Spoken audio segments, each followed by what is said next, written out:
What makes a superhero death truly devastating? Is it the sacrifice, the people left behind, or is it watching an icon fall? Today on Multiverse of Mayhem, we're ranking every Superman movie death scene by emotional impact, from the forgettable to the absolutely gut-wrenching. And before we dive in, if you appreciate deep dives into superhero cinema that go beyond surface level, hit that subscribe button and ring the bell. We're building a community of fans who love analysing what makes these movies truly resonate. Now, we're not just talking about Superman's deaths here.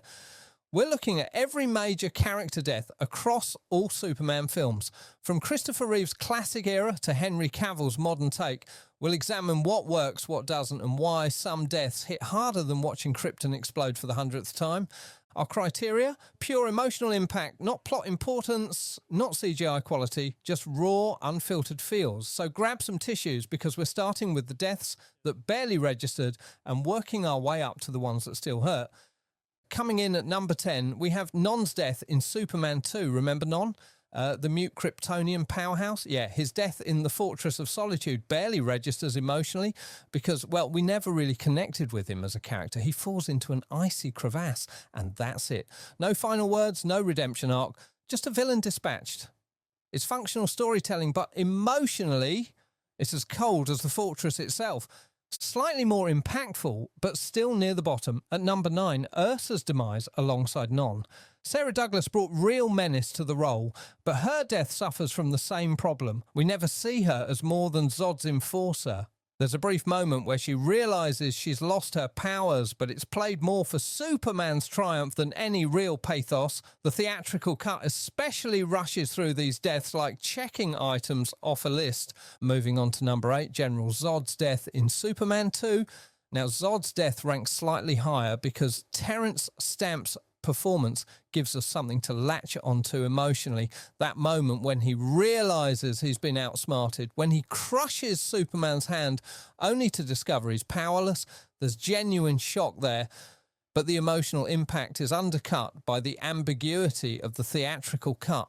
Did Superman kill them? The Arctic police arrest them in deleted scenes. The confusion dilutes what should be a powerful moment about Superman's moral line. At number 7, Jor-El's death in Superman in 1978. Brando's Jor-El dying on Krypton is iconic, but let's be honest, it's more intellectually moving than emotionally devastating. We've just met these characters, and while Brando brings gravitas to his final moments with baby Kal-El, we're watching a noble stranger make a sacrifice. The real emotional weight comes later when Clark discovers the recordings.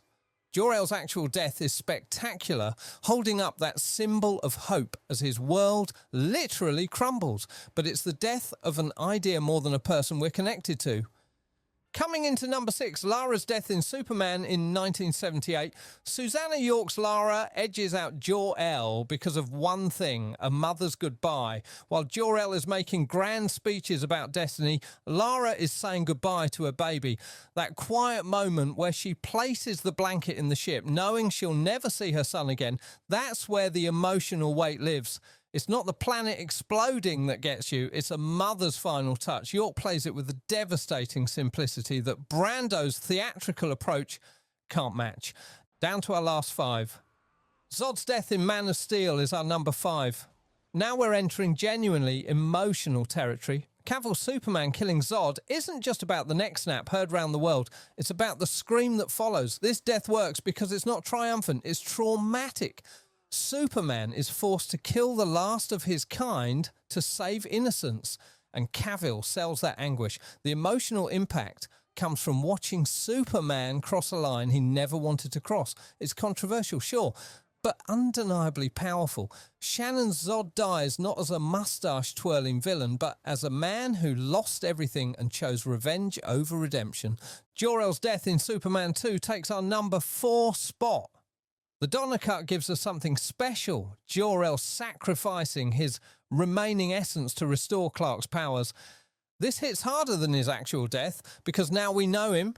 We've seen him guide Clark, express disappointment, show pride. When he gives up his last vestiges of existence saying, the son becomes the father and the father the son, It's not just cosmic poetry, it's a dad giving everything for his kid. Brando's ethereal performance here surpasses his living Jor-El, making this second death far more emotional than his first. Down to our top three, Clark Kent's death in Superman 2 takes our bronze spot. This might be controversial, but Clark Kent choosing to give up his powers for Lois is a kind of death, the death of Superman, and it's devastating because it's voluntary. That scene in the diner where he's beaten bloody by a truck driver isn't just physical pain. It's the emotional agony of a god realising what it means to be helplessly human. Reeve plays it not as nobility, but as naive love, and watching Superman die for a normal life, only to realise the world needs him more than he needs happiness. That's the kind of emotional complexity superhero movies rarely achieve. Jonathan Kent's death in Man of Steel takes the second highest spot. Don't save me, Clark. 4 words that redefined Pa Kent's death for a generation. Costner's Jonathan dying in that tornado isn't just about maintaining a secret identity. It's about a father believing so deeply in his son's destiny that he'll die to preserve it. The emotional devastation comes from Clark's face as he obeys, letting his father die when he could easily save him. It's controversial because it seems preventable, but that's exactly why it works. This isn't a heart attack Clark couldn't stop. It's a choice, and choices are what make deaths devastating. The flashback structure amplifies this, showing us a man who loved his alien son so much he died keeping that secret. Finally, Superman's death in Batman v Superman takes the #1 spot. Was there any doubt? Superman's death fighting Doomsday isn't just the most emotional death in Superman movies. It's one of the most powerful superhero deaths ever filmed.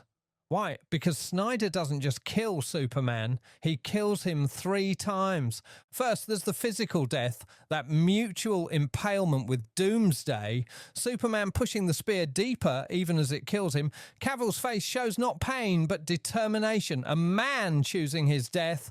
Second, there's the symbolic death, the world realizing too late what they've lost. That montage of global mourning, the empty Cape Memorial, if you seek his monument, look around you. I think it's not just about losing a hero, but losing hope itself. But the third death is what elevates this to the top. The death of cynicism. Batman's "men are still good" speech isn't just about Superman. It's about what Superman's sacrifice means. He didn't die saving Lois or his mother. He died saving a world that questioned, feared, and rejected him. The funeral scenes intercut between the state ceremony and the Kent farm create a perfect emotional dichotomy. The symbol and the son, the Superman and the Clark. When that dirt rises off the coffin, it's not just teasing resurrection. It's showing that hope, real hope, can't die. What makes a death emotionally powerful isn't just the spectacle, it's the humanity. The best Superman deaths work because they're not about an invulnerable alien dying. They're about a son, a father, a saviour, a man making impossible choices. Whether it's Pa Kent in a tornado or Superman facing a monster, these deaths resonate because they're about sacrifice, love, and the weight of destiny. They remind us that even gods can fall, and sometimes that fall is what makes them truly super. What death hit you hardest? Did we rank them right? Let us know in the comments below. And don't forget to subscribe for more deep dives into superhero cinema. Next week, we're examining every Spider-Man great power speech ranked by inspirational impact. This is Multiverse of Mayhem, reminding you that heroes never truly die. They just wait for the dirt to rise. Thanks for watching, and I'll definitely see you in the next one.